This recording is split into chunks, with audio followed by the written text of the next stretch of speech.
প্রিয় দর্শক, তৃতীয় বিশ্বযুদ্ধের মঞ্চ কি তাহলে সত্যিই প্রস্তুত? গোটা বিশ্ব যে ভয়ে কাঁপছে, সেই পারমাণবিক যুদ্ধের বোতাম কি শেষ পর্যন্ত টিপে দেওয়া হবে? ডোনাল্ড ট্রাম্প আর ভ্লাদিমির পুতিনের মধ্যে হতে চলা একটা বৈঠক হঠাৎ বাতিল হয়ে গেল। আর তার ঠিক পরেই পুতিন এমন একটা পদক্ষেপ নিলেন যা দেখে আমেরিকা সহ গোটা পশ্চিমা দুনিয়া চমকে গেছে। তাহলে কি সেই পদক্ষেপ? রাশিয়ার পারমাণবিক সাবমেরিনগুলো আপনি জানেন এখন আমেরিকার দোরগোড়ায় ঘুরছে এবং সেখান থেকে একের পর এক বিধ্বংসী মিসাইল পরীক্ষা চলছে। কিন্তু কেন? একটা সাধারণ মিটিং বাতিল হওয়ার ফল কি এতটাই ভয়ঙ্কর হতে পারে, নাকি এর পিছনে রয়েছে আরও বড় কোনো ষড়যন্ত্র? দর্শক, আজকের এই ভিডিওতে আমি আপনাদের শুধু খবরটা বলবো না, বরং খবরের পিছনের আসল খেলাটা একটু বোঝার চেষ্টা করব আমরা সকলে মিলে। কিভাবে একটা বাতিল হওয়া মিটিং, কয়েকটি অর্থনৈতিক নিষেধাজ্ঞা এবং রাশিয়ার পারমাণবিক মহড়া, এই তিনটে বিন্দুকে জুড়ে একটা ভয়ঙ্কর ছবি তৈরি হচ্ছে, সেটাই আজ আমরা একটু গভীরভাবে বিশ্লেষণ করব। তাই অনুরোধ, ভিডিওটা এক মুহূর্তের জন্যও এড়িয়ে যাবেন না, কারণ প্রতিটি তথ্য একে অপরের সাথে এমনভাবে জুড়ে আছে যা আপনাকে চমকে দেবে। আপনারা দেখছেন এটাই রিয়ালিটি, আর আমি আপনাদের সাথে আছি অনুপ বিশ্বাস। চলুন শুরু করা যাক। দেখুন, বর্তমানে গোটা বিশ্বে কিন্তু অনিশ্চয়তা বেড়েই চলেছে। রাশিয়া সম্প্রতি তাদের নিউক্লিয়ার চুক্তি নিয়ে নতুন খেলা শুরু করেছে। ট্রাম্প এবং পুতিনের মধ্যেকার আলোচনা বাতিল হওয়ার পর আপনারা দেখতেই পাচ্ছেন যে সারা বিশ্বের মিডিয়া এখন এই খবরটি নিয়ে ব্যাপকভাবে আলোচনা করছে। খবরটা হলো, ডোনাল্ড ট্রাম্প এবং ভ্লাদিমির পুতিনের মধ্যে ইউরোপের দেশ হাঙ্গেরির রাজধানী বুদাপেস্টে একটি মিটিং হওয়ার কথা ছিল। আপনাদের হয়তো মনে থাকবে, কিছুদিন আগেই এই মিটিংয়ের কথা ঘোষণা করা হয়েছিল। এমনকি একটি ক্লিপও সামনে এসেছিল, যেখানে হোয়াইট হাউসের মুখপাত্রকে একজন রিপোর্টার প্রশ্ন করেছিলেন যে পুতিন এবং ট্রাম্পের এই দ্বিতীয় মিটিং কোথায় হবে। মানে প্রথম মিটিংটা আলাস্কায় হয়েছিল, আর দ্বিতীয়টি বুদাপেস্টে হওয়ার কথা। রিপোর্টার জিজ্ঞাসা করেন, এই জায়গাটি কে বেছে নিয়েছে, কে ঠিক করেছে, পুতিন নাকি ট্রাম্প? যে ওই যে বুদাপেস্টে যে মিটিংটা হবে, কে ঠিক করেছে? এর উত্তরে হোয়াইট হাউসের মুখপাত্র যা বললেন তা শুনে আপনি রীতিমতো অবাক হবেন, চমকেও যাবেন। তিনি বলেন, তোমার মা এটা ঠিক করেছেন, ইয়োর মম ডিসাইডেড ইট। হ্যাঁ, আপনি ঠিকই শুনেছেন, রিপোর্ট দেখুন।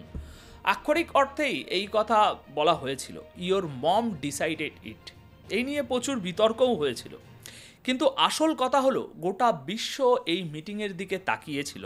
সবাই ভাবছিল হয়তো এবার ট্রাম্প এবং পুতিনের বুদাপেস্টের এই বৈঠকের মাধ্যমে ইউক্রেন রাশিয়া যুদ্ধের কোনো সমাধান বেরিয়ে আসবে। কিন্তু দুর্ভাগ্যবশত ডোনাল্ড ট্রাম্প সম্প্রতি জানিয়ে দিয়েছেন যে তিনি বুদাপেস্টের মিটিং করছেন না, পুতিনের সাথে তার কোনো বৈঠক হচ্ছে না। তিনি স্পষ্টভাবে বলেছেন যে পুতিনের সাথে আলোচনা ভেস্তে যাওয়ার পর তিনি আর কোনো নষ্ট মিটিং, ওয়েস্টেড মিটিং করতে চান না। একদিকে যেমন ট্রাম্প পুতিনের সাথে এই মিটিং বাতিল করে দিলেন, অন্যদিকে ভ্লাদিমির পুতিন কিন্তু এই মিটিং নিয়ে যথেষ্ট আত্মবিশ্বাসী ছিলেন। কারণ রাশিয়ার দৃষ্টিকোণ থেকে দেখলে এই ধরনের মিটিং যত বেশি হবে, ভ্লাদিমির পুতিনের বিশ্বাসযোগ্যতা আন্তর্জাতিক মহলে ততই বাড়বে। বিশ্ববাসীর মনে হবে যে এটি শুধু একটি দেশের জন্য অন্য দেশের উপর আক্রমণের ঘটনা নয়, বরং এটি একটি অত্যন্ত জটিল ভূরাজনৈতিক সমস্যা, যা বারবার আলোচনার মাধ্যমে সমাধান করার এরকমভাবে চেষ্টা করা হচ্ছে। কিন্তু হঠাৎ করেই ট্রাম্প মিটিং বাতিল করে দিলেন এবং সাথে এটাও বললেন যে রাশিয়ার দুটি প্রধান বেসরকারি তেল কোম্পানির উপর তিনি নিষেধাজ্ঞা, স্যাংশন জারি করবেন। আর এই নিষেধাজ্ঞার মধ্যে সেকেন্ডারি স্যাংশনের ব্যবস্থাও রাখা হয়েছে। এর মানে হলো, যদি কোনো ব্যাংক বা অন্য কোনো কোম্পানি এই রুশ কোম্পানিগুলোর সাথে ব্যবসা করে, তবে তাদের উপরও নিষেধাজ্ঞা চাপানো হবে। ইউরোপীয় ইউনিয়নও এই প্রথমবার রাশিয়ার তেল সংক্রান্ত বিষয়ে চীনের উপর নিষেধাজ্ঞা জারি করেছে। অর্থাৎ ইউরোপ এবং আমেরিকা ধীরে ধীরে আরও কঠোর পদক্ষেপ নিচ্ছে। এবং এখন মনে হচ্ছে যে শুধু সরকারি কোম্পানিই নয়, বেসরকারি কোম্পানি এবং ব্যক্তিগত স্তরেও অনেককে টার্গেট করা হবে। আর স্বাভাবিকভাবেই এটি ভ্লাদিমির পুতিনের জন্য একটা বড় ধাক্কা। আর এর জবাবে পুতিন প্রথম যে পদক্ষেপটি নিয়েছেন তা হলো তিনি রাশিয়ার পারমাণবিক বাহিনীকে যত তাড়াতাড়ি সম্ভব মহড়া শুরু করার নির্দেশ দিয়েছেন। আপনারা দেখতেই পাচ্ছেন অনেক ভিডিও সামনে আসছে একের পর এক। যে পারমাণবিক মহড়া নিয়ে মনে করা হচ্ছিল রাশিয়া হয়তো এখন করবে না, সেই মহড়া তারা পুরোদমে শুরু করে দিয়েছে। রাশিয়া এখন তাদের অন্তর্মহাদেশীয় ballistic missile, intercontinental ballistic missile পরীক্ষা শুরু করে দিয়েছে। রাশিয়া গোটা বিশ্বকে দেখাচ্ছে যে তাদের হাতে কি শক্তি রয়েছে, এবং যদি ভবিষ্যতে তাদের মিসাইল লঞ্চ করা হয় তাহলে আমেরিকা ও ইউরোপের কি অবস্থা হতে পারে। দর্শক, এখানে একটা গুরুত্বপূর্ণ বিষয় হলো রাশিয়া বিশেষভাবে একটি মিসাইল যার নাম সিনেভা সেটির পরীক্ষা করেছে। এটি একটি অন্তর্মহাদেশীয় ব্যালিস্টিক মিসাইল যা ব্যারেন্টস সি এর কাছ থেকে একটি সাবমেরিন থেকে লঞ্চ করা হয়েছে। অর্থাৎ আমেরিকার ভূখণ্ডের খুব কাছে রাশিয়া তাদের সাবমেরিন এখন মোতায়েন করেছে এবং সেখান থেকে মিসাইল পরীক্ষা করেছে। তাই এটা আমেরিকাকে একটা স্পষ্ট বার্তা দেওয়া যে রাশিয়ার কাছে অনেক রাস্তা খোলা আছে। যদি উপরওয়ালা না করুন কাল একটা বড় যুদ্ধ শুরু হয়, বা পুতিন যদি ভাবেন যে এবার বড় কিছু করতেই হবে, তখন পরিস্থিতি ভয়াবহ হতে পারে। এখন অনেকেই বলবেন যে না না না, এমন কিছুই হবে না। কিন্তু দেখুন, ভূ রাজনীতিতে একটা টার্ম আছে যাকে বলা হয় ব্রেকিং পয়েন্ট, মানে এমন একটা ঘটনা যা পরিস্থিতিকে একেবারে চরম সীমায় নিয়ে যায়। আপনারা দ্বিতীয় বিশ্বযুদ্ধের কথা ভাবুন। সেই সময়ে আমেরিকানরা খোলাখুলি বলতো যে জাপান কোনোদিনও তাদের আক্রমণ করতে পারবে না। আমেরিকার পার্ল হারবার নৌঘাঁটিতে যেখানে জাপান অতর্কিতে আক্রমণ করেছিল এবং যার কারণে আমেরিকা দ্বিতীয় বিশ্বযুদ্ধে যোগ দেয়, সেই ঘাঁটির নিরাপত্তা প্রায় ছিলই না। কারণ আমেরিকান সরকার বা সেনাবাহিনী ভাবতেই পারেনি যে জাপান হঠাৎ করে পার্ল হারবারে হামলা করতে পারে। যদিও অনেকে বলেন যে ইচ্ছা করেই নাকি সেখানকার নিরাপত্তা কম রাখা হয়েছিল যাতে জাপান আক্রমণ করে এবং আমেরিকা যুদ্ধে নামার সুযোগ পায়। আমি অবশ্য সেই তত্ত্বে বিশ্বাস করি না, কিন্তু আমি এখানে এটাই বোঝাতে চাইছি আপনাদেরকে যে রাশিয়া এবং আমেরিকার মধ্যে উত্তেজনা আজ এতটাই চরমে পৌঁছেছে যে যে কোনো মুহূর্তে একটা ব্রেকিং পয়েন্ট ইভেন্ট ঘটে যেতে পারে। এমন একটা পরিস্থিতি তৈরি হতে পারে যখন রাশিয়া ভাববে যে ঠিক আছে, যা হওয়ার হবে, এবার আমেরিকাকে এই যুদ্ধে জড়িয়ে ফেলি, তবেই হয়তো ওরা আমাদের শর্ত মানবে। দেখুন, বিশ্ব নেতারা অনেক সময় অনেক কিছু গণনা করেন, কিন্তু তাতে ভুলও হয়ে যায়। সুতরাং আজকে আমরা যে দৃশ্য দেখছি তা অত্যন্ত উদ্বেগজনক। এই যে সোনার দাম আপনারা দেখছেন আকাশ ছুঁয়ে গিয়েছে, দিনে দিনে দাম বাড়ছে, তার পেছনেও একটা বড় কারণ হলো এই বিশ্বজোড়া অনিশ্চয়তা।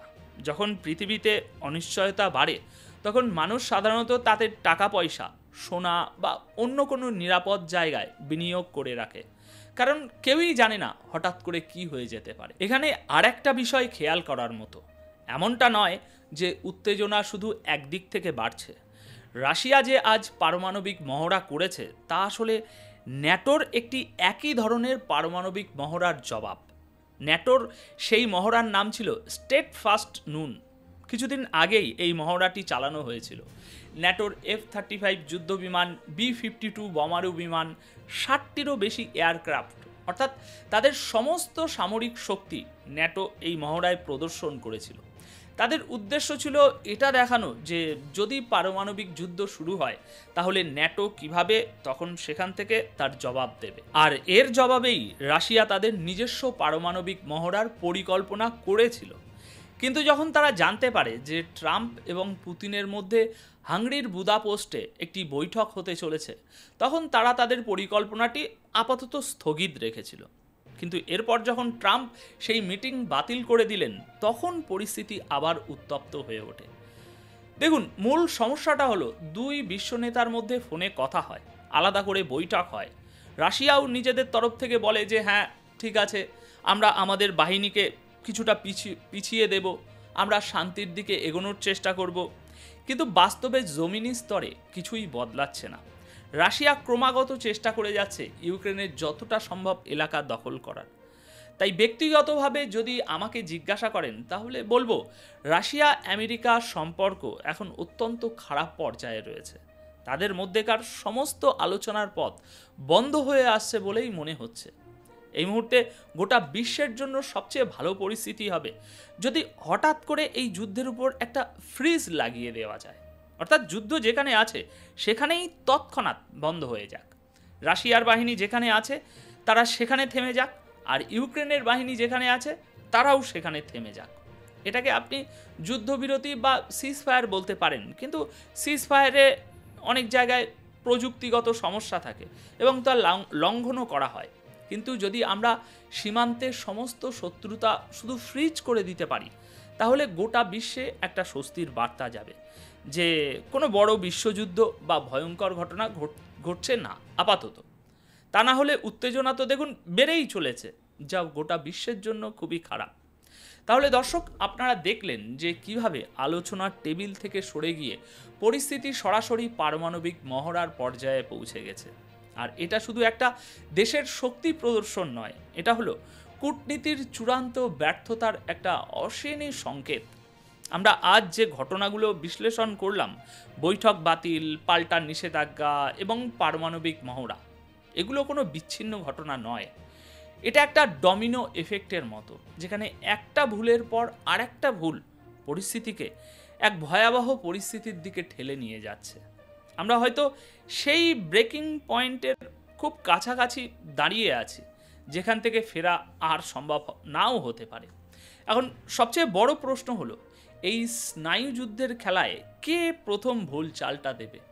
ট্রাম্পের এই অনমনীয় মনোভাব কি বিশ্বকে এক নতুন সংকটের মুখে দাঁড় করিয়ে দিয়েছে? আপনাদের কি মনে হয়, এই পরিস্থিতি থেকে বেরিয়ে আসার কি কোনো শান্তিপূর্ণ রাস্তা সত্যিই বাকি আছে? আপনার মতামত কমেন্ট বক্সে অবশ্যই জানাবেন। ধন্যবাদ আপনাদের সকলকে।